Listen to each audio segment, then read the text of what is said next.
In our last lesson हम लोगों ने अपने पिछले पाठ में बल के प्रकार और बल के प्रभाव पढ़े थे ना? सब लोग को याद है ना? अच्छा, बल कौन कौन से थे हमें बताइएगा जरा। बल कितने प्रकार के थे? पहला बल मोनी बताइए। पहला बल, एक एक बच्चा, हाँ बताओ। गुरुत्व बल या गुरुत्व आकर्षण बल। हाँ बिंदु बताओ, दूसरा बल कौन सा पढ़ा था? विद्युतीय बल। मालती? चुंबकीय बल। यस श्वेता? पेशीय बल। और एक और बल हमने पढ़ा था जो आप भूल रहे हैं, घर्षण बल। इसके बारे में मैंने आपको ये बताया था कि जब दो सतह, जो सतह मतलब दो चीजें, जैसे ये टेबल है और ये स्केल है, तो ये जब इसके संपर्क में आती है तो इसके ऊपर एक तरह का बल लगता है। अब जैसे मैंने उस दिन भी आपको बताया था, अब हम देखो चल रहे हैं ना, तो हमारे जूते किसके संपर्क में आ रहे? जमीन के संपर्क में आ रहे हैं। तो जमीन हमारे जूतों को एक तरह का बल लगा रही है, एक तरह का बल लगा रही है, जिसकी वजह से मैं आराम से चल पा रही हूँ। अगर वो बल न लगाए तो हम फिसल जाएंगे। उस जो वो सतह जो हमारे जूतों के ऊपर बल लगा रही है, उस बल को हम घर्षण बल कहते हैं। घर्षण बल आपको रोजाना की जिंदगी में कई जगहों पर दिखाई दे सकते हैं। ये मैंने आपको एक सिंपल साधारण सा उदाहरण बताया कि हम लोग जब चलते हैं तो जमीन हमारे जूतों पर बल लगा रही है, ठीक है। अच्छा, जमीन पर, सड़क पर, हवा में बहुत सी चीजें चलती हैं कि नहीं? तो क्या उन सब पर घर्षण बल लगता है? लगता है ना? अच्छा, घर्षण बल लगने की एक वजह मैंने आपको बताई थी कि जब हम किसी गेंद को लुढ़काते हैं तो थोड़ी देर के बाद वो लुढ़कना बंद हो जाती है, वो चलना बंद हो जाती है। क्यों ऐसा होता है? घर्षण बल के कारण ऐसा होता है। अच्छा, आप लोग ये जानते हैं ना, माचिस की डिब्बी है ना, इसको जलाते हैं ना हम लोग, है? तो यूं रखा मैंने तो नहीं जल रही, देखिए मैंने केवल रखा तो ये नहीं जल रही, दूर रखूंगी तो बिल्कुल ही नहीं जलेगी। अच्छा, अब जब मैं इसमें यहाँ कुछ लगा है ना तीली में, और इसमें जब मैं इसको ऐसे करूंगी ना तब ये जल जाएगी, है ना? जल जाएगी। ये देखो, मतलब माचिस की तीली जब माचिस के ऊपर रगड़ी जाती है तब वो जलती है। तो यह भी एक तरह का घर्षण है। घर्षण होता है रगड़ना, किसी चीज की रगड़। जैसे आपको मैंने उस दिन बताया था कि दोनों हथेलियों को रगड़ने से भी घर्षण बल लगता है, हमारी हथेली गर्म हो जाती है। अच्छा, अब एक चित्र देखिए यहाँ पर। इस चित्र में आप लोगों को कई तरह की चीजें दिखाई गई हैं जिसमें घर्षण बल लग रहा है। क्या हो रहा है? देखिए, दौड़ना, ये घोड़ा दौड़ रहा है, पीछे गाड़ी भी दौड़ रही है ना, घोड़ा गाड़ी है, तो इसमें घर्षण बल लग रहा है। जमीन लगा रही है उसके पैरों को और इसके पहियों को। किसको लगा रही है? पहियों को और इसके पैरों को। तो इसमें हमें घर्षण लगा। ये लड़की भी दौड़ रही है, इसने स्केट्स पहने हुए हैं। स्केट समझते हो? जो पहिए वाले जूते होते हैं वो पहने हुए हैं। तो वो दौड़ने से भी इसमें घर्षण हो रहा है और वो दौड़ रही है। अगर घर्षण न होता तो वो कभी न दौड़ पाती, गिर जाती। और यहाँ देखो इस चित्र में आप लोग, ये क्या है? चौक। अगर मैं इससे कुछ लिखूं है ना। मैंने लिखा तो मैंने क्या किया, घर्षण किया। घर्षण करने से ही तो चौक लिखा। अगर मैं केवल यूं रखूंगी तो कुछ नहीं होगा। मतलब कि घर्षण बल की पहली शर्त यह है कि दो चीजें आपस में संपर्क करें, दोनों एक दूसरे को छुएं, तब जाके घर्षण बल लगता है। अब चौक है और ब्लैक बोर्ड है।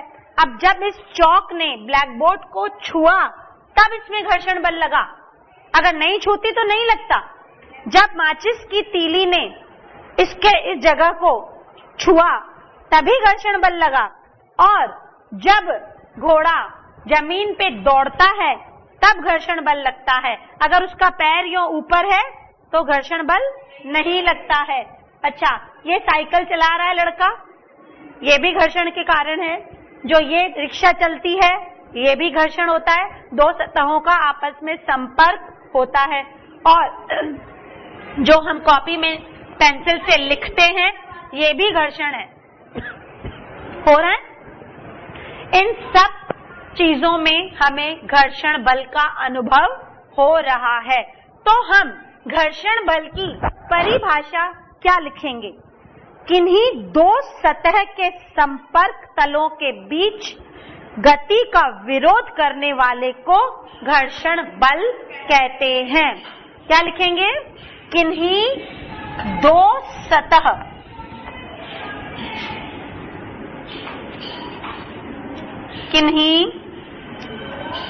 दो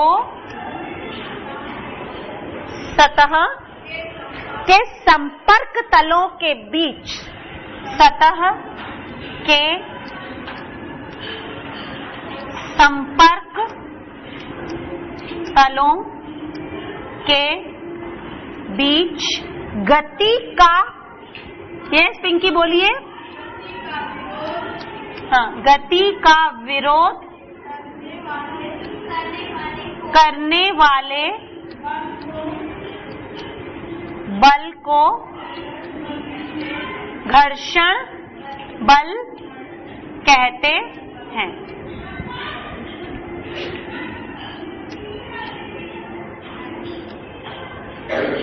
समझ गए? घर्षण बल कहते हैं।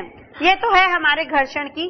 तो आप लोग को ये लगता होगा कि जब घर्षण बल हमारे लिए विरोध उत्पन्न कर रहा है, गति का विरोध कर रहा है, गति को कम कर रहा है, तो क्या ये हमारे लिए फायदे वाला हो सकता है? बताइए, हो सकता है? हाँ, होता है। घर्षण बल दोनों है, इसके फायदे भी हैं, नुकसान भी हैं। तो हम सबसे पहले इसके फायदे पढ़ेंगे। घर्षण बल से होने वाले लाभ, इसमें मैंने कई लाभ तो आपको बता ही दिए। ये सब इसके लाभ ही तो हैं। दौड़ना, चलना, लिखना, साइकिल का चलना, ये सब क्या है? लाभ हैं। अगर ये सब न हो तो क्या आप चल पाएंगे? नहीं चल पाएंगे, फिसल जाएंगे। और पता है आप फिसलने का उदाहरण कैसे समझ सकते हैं? जब केले का छिलका रास्ते में गिर जाए तो आपका पांव पड़ जाए तो आप फिसलते हो, हैं? अगर आपके जैसे ये मार्बल का जो संगमरमर का जो फर्श होता है, जैसे टाइल्स का, इसके ऊपर पानी गिरा हो और हम लोग दौड़ते हुए आए तो फिसल जाएंगे। तो हम हमेशा फिसलते ही रहते। अगर घर्षण बल न होता तो हमारी स्थिति केले के पड़े, अच्छा हम लोग कैसे चल पाते? अभी तो हम लोग आराम से घूम के चल लेते हैं, धीरे चलते हैं, दौड़ते हैं, कई तरह की चालें चल लेते हैं। लेकिन अगर घर्षण बल न होता तो हम लोग को बहुत संभाल के कदम रखने पड़ते, ऐसे ऐसे, जैसे बर्फ पे चला जाता है, कांच पे चला जाता है। जो डांसिंग फ्लोर्स होते हैं ना, कितने चिकने होते हैं, जहाँ पे डांस किया जाता है वो चिकने होते हैं। तो आप लोग क्या आराम से कर लेते हो? उसको बहुत संभल के रखना क्योंकि उसमें घर्षण नहीं होता है। अच्छा, ये देखिए, ये कितनी चिकनी सतह है ना, कैरम बोर्ड की है ना ये गुट्टी, है ना। तो ऐसा होता, जो जमीन ऐसी होती, घर्षण ना होता तो हम लोग गिरते पड़ते रहते। तो घर्षण बल के लाभ ये हैं कि हम चलना, दौड़ना, कूदना, ये सब घर्षण बल के कारण कर पाते हैं। और घर्षण बल के कारण माचिस से तीली को जला पाते हैं। घर्षण बल के कारण सड़कों पर वाहन चलते हैं। और घर्षण बल के कारण ही। बताइए, अभी अभी मैंने बताया था, है? हाँ, लिख सकते हैं। लाभ क्या है इसके घर्षण बल के? चलना, दौड़ना, उठना, हाँ, ये सब घर्षण बल के कारण होता है। आदि क्रियाएं घर्षण बल के कारण होती हैं। दूसरा है लिखना। लिखना मतलब किस पर? कॉपी पर, श्याम पट, ब्लैक बोर्ड, श्याम पट पर, चौक मतलब खड़िया से, खड़िया ये चौक से लिखना भी इसी वजह से होता है। श्याम पट, ब्लैक बोर्ड। अच्छा, और तीसरा माचिस की तीली का जलना।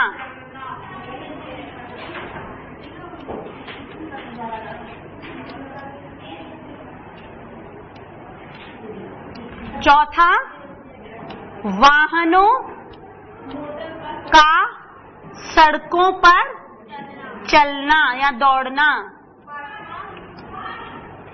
और पांचवा बताओ कोई?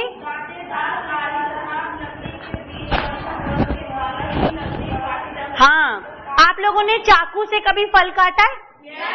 सब्जी काटी है तो वो घर्षण के कारण ही तो है। चाकू से सब्जी का कटना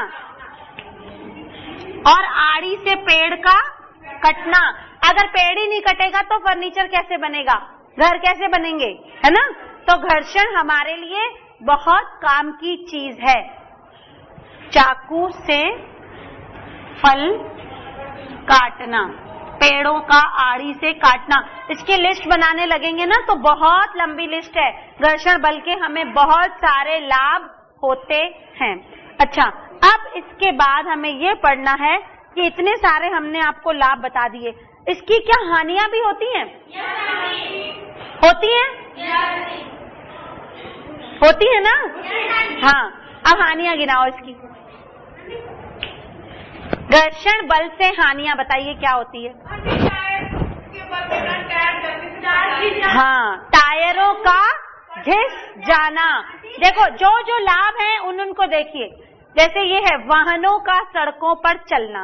अब सड़क जो है वो घर्षण दे रही है, तो जो हमने नई गाड़ी खरीदी तो जो नए टायर थे वो ऐसे थे, नए टायर देखो ऐसे थे बिल्कुल, और इसके अंदर ऐसे था, मतलब खांचे बने थे ना, खांचे बने थे और ऐसा था नया टायर। लेकिन चल चल के वो बिल्कुल घिस जाता है। अपने अपने जूते देखिए, अपने अपने जूते ऐसे नीचे से देखिए, देखिए सब लोग घिसे हुए हैं ना। ये देखो, इसकी जो घिसावट आ गई है वो किससे आई है? घर्षण की वजह से। अच्छा, कोई कोई चीज, जब मोटर है, मशीनें हैं, जब दो पार्ट्स आपस में टकराते हैं तो उनकी वियर एंड टियर, मतलब उनका खराब हो जाते हैं ना। साइकिल के जो पार्ट्स होते हैं वो खराब हो जाते हैं, तब आप क्या कहते हो कि घर्षण के कारण खराब हो रहे हैं। तो सबसे पहली हानि तो ये है कि वाहनों के टायरों का घिस जाना, खराब हो जाना। और दूसरी हानि यह है कि हमारे जूतों के तलवों का फट जाना, घिस जाना। और तीसरी हानि क्या है?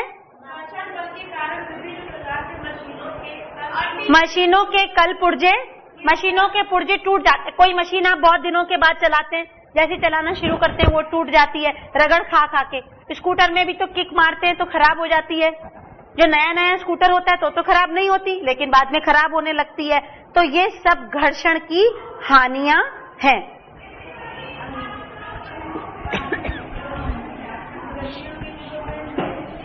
घर्षण बल से होने वाली हानियां। पहली हानि बताइए।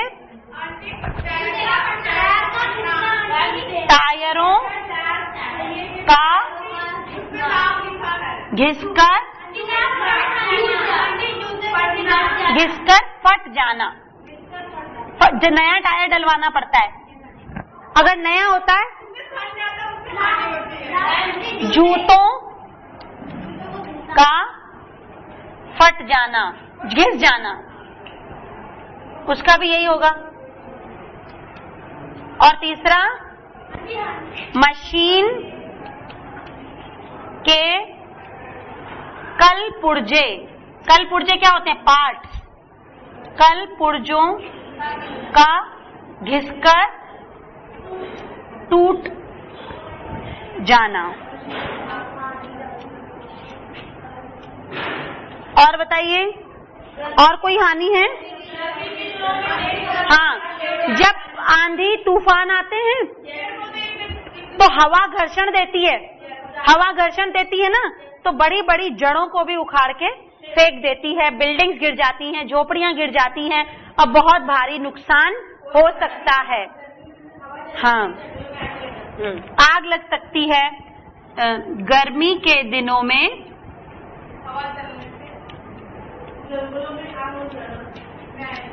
हवा के घर्षण से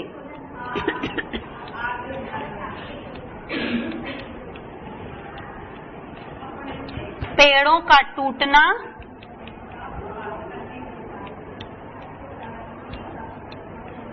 और गिर जाना, ये नुकसान ही तो है, बहुत तेज हवा चलती है तो। अब आपने ये समझ लिया कि घर्षण बल क्या होता है, घर्षण बल के लाभ क्या होते हैं और घर्षण बल से हानियां क्या होती हैं। अब हमको एक और चीज पता करनी है कि हम लोग हर चीज का लाभ और हानि देखते हैं, और जहां लाभ होता है तो उसका बहुत इस्तेमाल करते हैं, जहां हानि होती है तो वो इस्तेमाल नहीं करते हैं। हम लोग बहुत सोच समझ के काम लेते हैं। अब हमें कुछ ऐसे तरीके ढूंढने हैं कि जहां पर घर्षण बल को बढ़ाया जा सके, मतलब लाभ उससे ज्यादा लिए जा सके, हाँ, अधिक उपाय किए जा सके। तो घर्षण बल को अधिक, मतलब ज्यादा घर्षण बल करने के उपाय अब हमको पता करने हैं।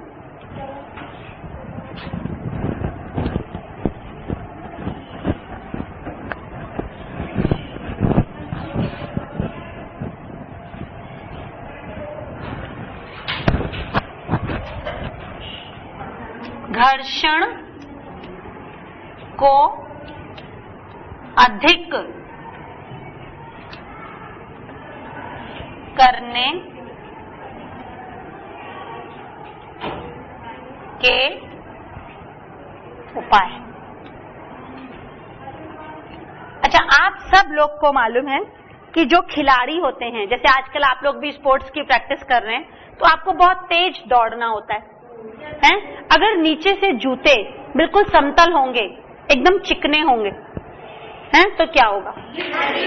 हम लोग गिर जाएंगे। मतलब हमें घर्षण ज्यादा चाहिए कि जमीन में पांव रखे तो अच्छे से पकड़ आए उसकी जमीन और हम दूसरा कदम बढ़ा सकें। अगर आपका पहला कदम ढीला पड़ेगा तो आप गिरोगे, फिसल जाओगे। दौड़ते हैं ना सब लोग, तो क्या करते हो? जब पहला कदम यूं, जब आपकी ग्रिप आती है, जब आप तेजी से उसको पकड़ सकते हो, तभी तो दूसरा पांव बढ़ाते हो, हैं? तो अगर आपके शूज में प्लेन होगा तो क्या आप अच्छे से दौड़ पाएंगे? नहीं दौड़ पाएंगे। तो इसके लिए ये जुबैदा, यहाँ आओ, आप सब लोग अपने जूते के तलवों को देखिए। हाँ, इसके जूते के तलवों को देखिए। इसके क्या बना है? ये बीच बीच में गड्ढे बने हैं। देखिए, इस गेंद को छुइए, इसमें भी बने हुए हैं गड्ढे। अच्छा, दिखाओ तुम अपना। ये क्या बना है? कुछ बना है ना डिजाइन। ये डिजाइन, इसको छू के देखो जरा सा, ऐसे ऐसे हाथ से फेरो। हाँ, तो ये एक जैसा है कि उबड़ खाबड़ है? उबड़ खाबड़ है, मतलब इसमें ग्रूव्स बनी हुई हैं। इसमें ग्रूव्स या स्पाइक्स भी कहते हैं इसको। वो इसलिए बनी है जिससे कि जमीन में जब आपका पांव पड़े तो हमारी ग्रिप, उसकी पकड़ मजबूत हो और हम ना फिसलें, और इससे जो जूते देर से भी घिसेंगे, क्योंकि समतल होगा तो वो जल्दी फट जाएगा।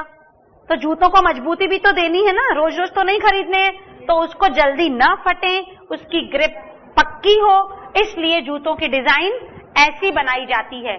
Sit down. ये तो आपने देखा स्पोर्ट्स शू का, लेकिन जो बर्फ पर चलते हैं, जो बर्फ पर चलते हैं, बर्फ पर चलने वालों के जूतों में कांटे लगे होते हैं, कीलें लगी होती हैं उसकी लोहे की, जिससे कि वो बर्फ को काट सकें। और जो फुटबॉल खेलते हैं उनके जूतों में भी ऐसे मोटे मोटे प्लास्टिक के गड्ढे, मतलब वो गुंबद जैसे निकले होते हैं, जिससे कि वो आराम से उसमें फुटबॉल खेल सके। क्योंकि फुटबॉल का मतलब होता है पैर से किक मारना। अगर आपकी ग्रिप पांव की सही नहीं है, एक से तो जमीन को पकड़ोगे और एक से ग्रिप लगाओगे, मतलब ये किक मारोगे, तो जो पैर हमारा जमीन में टिका है अगर वो ढीला है तो आप किक जोर से नहीं मार सकते हो। तो उसकी ग्रिप को और तेज करने के लिए, पकड़ को तेज करने के लिए उनके बहुत नुकीले जूते होते हैं फुटबॉल खेलने वालों के। तो पहला इसका जो उपाय है वो क्या है, क्या लिखेंगे पहला उपाय हम लोग, बताइए? जूते का ऊपर नहीं, जूतों के तलवे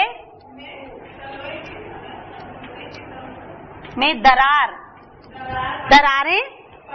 नहीं, दरार को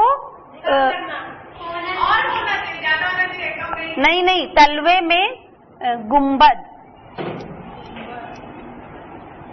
या नुकीला या खांचे बनाना। अच्छा, दूसरा बताइए, दूसरा क्या उपाय है इसको अधिक करने का? टायरों में, ये देखिए, ये देखिए, सब लोग देखिए, ये निकल भी जाता है इसका।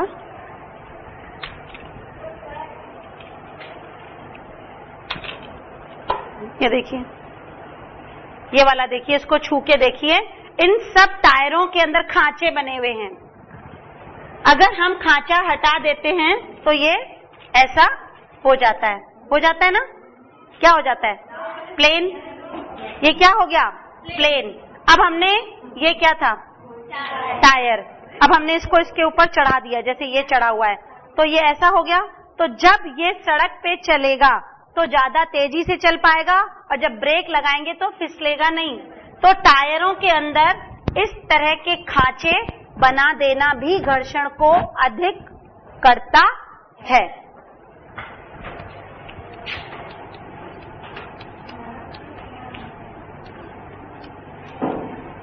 वाहनों के टायर में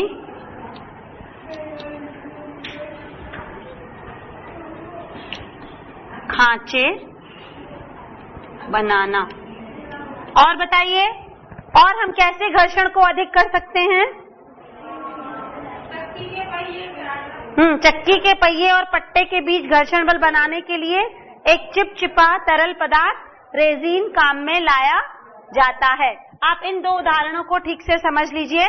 जुबैदा, एक बार फिर से दिखाइए अपने जूते, कि जूतों को नीचे से खांचे बनाना। अच्छा, जिनके जूते घिस गए हैं वो भी देखिए ऐसे हो गए हैं ना, प्लेन, उसके देखिए, इसको छू के देखिए, जरा भी है इसमें ग्रिप, है इसमें? नहीं है। और ये वाला जो टायर है इसमें ग्रूव्स हैं, ऊबड़ खाबड़ है, मतलब खांचे बने हैं। इन खांचों की वजह से ये सड़क पे अच्छे से दौड़ पाएगी, और ये वाली गाड़ी जो होगी जिसमें खांचे नहीं बने होंगे वो फिसल जाएगी। तो ये हमने दो उपाय देखे घर्षण बल को अधिक करने के। अब हमको घर्षण बल को कम करने के उपाय सोचने हैं, क्योंकि जिनको हानि होती है वो ज्यादा, इस चित्र में देखिए इस चित्र में देखिए, इस चित्र में देखिए आप कि मैंने एक शब्द लिखा है धारा रेखित। इस चित्र में आपको क्या क्या दिखाई दे रहा है? रॉकेट, चिड़िया, aeroplane, ship, helicopter, fish, bird.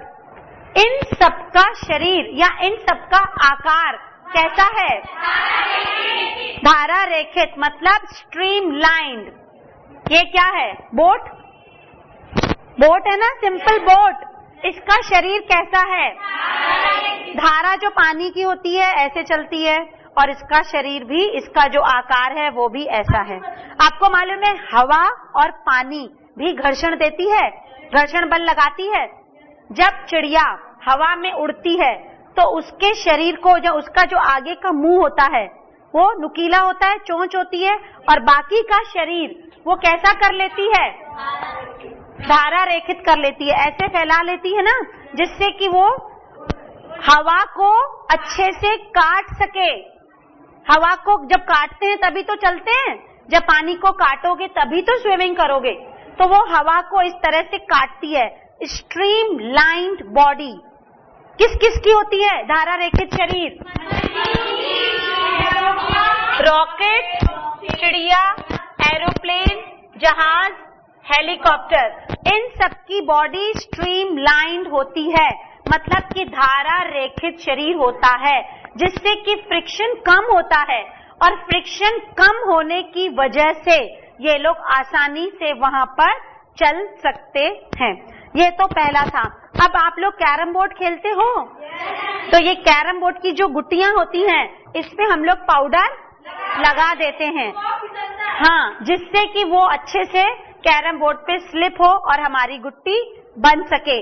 और जो मशीनें, सिलाई मशीन जानते हैं, जो सिलाई मशीन के अंदर एक मोबिल ऑयल डाला जाता है। क्या डाला जाता है? ऑयल, मशीन का तेल, जिससे कि वो जो घिसे तो पार्ट न टूटे और मशीन आसानी से चल सके। ये सारे उदाहरण हैं घर्षण बल को कम करने के लिए। अच्छा, एक और बल होता है जो मैंने इसमें लिखा है, लोटनिक घर्षण बल। अच्छा, अब एक बात बताइए, अब जैसे ये चीज है ना, क्या है ये? लकड़ी का है, समझो कोई बॉक्स है बड़ा सा। अगर मैं इसको यहाँ, देखिए सब लोग, मैं इसको यहाँ पे ऐसे जोर से खसका रही हूँ, है ना, ऐसे जोर से खसका रही हूँ, तो मुझे बहुत ज्यादा दम लगाना पड़ रहा है। कोई 2 पेंसिल या पेन दीजिए। अब मैंने इसके नीचे 2 पेंसिलें लगा दी, ठीक है? क्या लगा दी? 2 पेंसिलें लगा दी। और अब हम इसकी सहायता से जब इसको बढ़ाएंगे तो आराम से पेंसिलों की सहायता से, देखिए जैसे पेंसिलें बढ़ेंगी और ये भी धीरे धीरे बढ़ेगा, है ना। मतलब पेंसिलें क्या काम कर रही हैं? लुढ़का रही हैं, पहियों का काम कर रही हैं। तो ऐसे बल को हम लोटनिक घर्षण बल कहते हैं। अब देखो, ये लड़का है, बड़ा सा बक्सा लकड़ी का उठाना चाह रहा है, हैवी लोड है, बहुत हैवी लोड है, नहीं उठ पा रहा, तो उसने 4 बड़े बड़े लकड़ियां ली, मतलब ये जो पेड़ों की गोल वाली, वो वहां रखी, उसके ऊपर बक्सा रखा और धीरे धीरे वो इनको खसकाता गया, तो ये भी, इसका जो बोझ था ये भी खसकता चला गया। तो हाँ, एक जने का और हेल्प लेंगे उसमें। तो इसका मतलब कि जो पहिए होते हैं वो घर्षण बल को कम करते हैं। पहिए क्या करते हैं? अगर मैं इसको ऐसे किसी चीज को यूं रगड़ूंगी तो बहुत मेहनत लगेगी, और अगर इसमें पहिए लगे हो तो मेहनत कम लगेगी। इसका मतलब जो पहिए होते हैं वो घर्षण बल को कम करते हैं। अच्छा, आपने कभी बॉल बियरिंग्स का नाम सुना है? बॉल बियरिंग्स, आपने साइकिल नहीं चलाई है? हाँ, तो साइकिल चलाते तो उसमें जो 2 पहिए होते हैं उनके पीछे छोटे छोटे कंचे की जैसे गोलियां पड़ी होती हैं, हाँ, वो होती हैं बॉल बियरिंग्स। उन बॉल बियरिंग्स में क्या 2 चीजें आपस में रगड़ खा रही हैं, तो उनको बचाना है रगड़ने से, तो वो बॉल भी साथ साथ घूमने लगती है, और जब वो बॉल साथ साथ घूमने लगती है तो घर्षण कम होता है। क्या होता है? घर्षण कम होता है। ये हैं हमारे घर्षण को कम करने के तरीके। एक तो धारा रेखित शरीर, और दूसरा आपको एक सिंपल सा उदाहरण मैं देखूं कि जब घर्षण कम होता है ना, देखिए जैसे ये स्लोप है, ठीक है, अब हम इस पे यूं गेंद लुढ़काते हैं ना, है ना, लुढ़कती ना, इससे भी घर्षण कम होता है। अगर हमको चढ़ना हो तो बहुत मुश्किल पड़ेगी, जब इसको चढ़ाएंगे तो घर्षण ज्यादा होता है, और स्लोप पे घर्षण कम होता है। तो ये भी तो तरीका है कि जो सड़कें होती हैं वो ऐसे बनाई जाती हैं, ऊपर नीचे, तो घर्षण कम होता है, कि ढलान पे घर्षण कम होता है। और कुछ बात सब समझ में आ गया? अब इसका आप होमवर्क लिख लीजिए।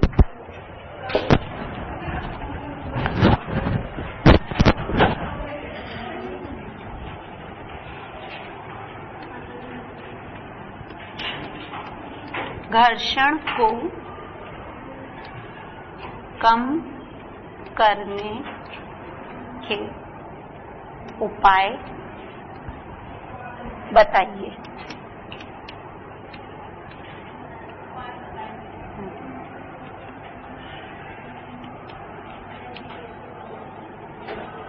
घर्षण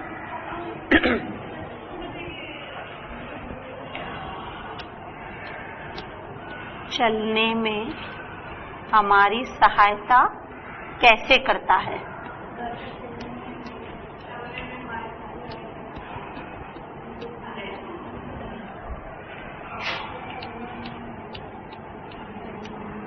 और तीसरा, फुटबॉल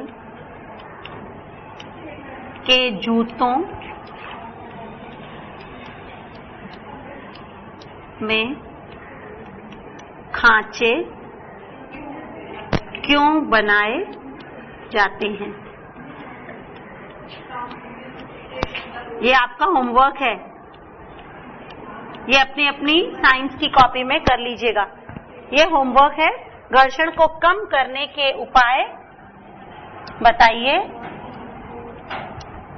घर्षण चलने में हमारी सहायता कैसे करता है? फुटबॉल के जूतों में खांचे क्यों बनाए जाते हैं?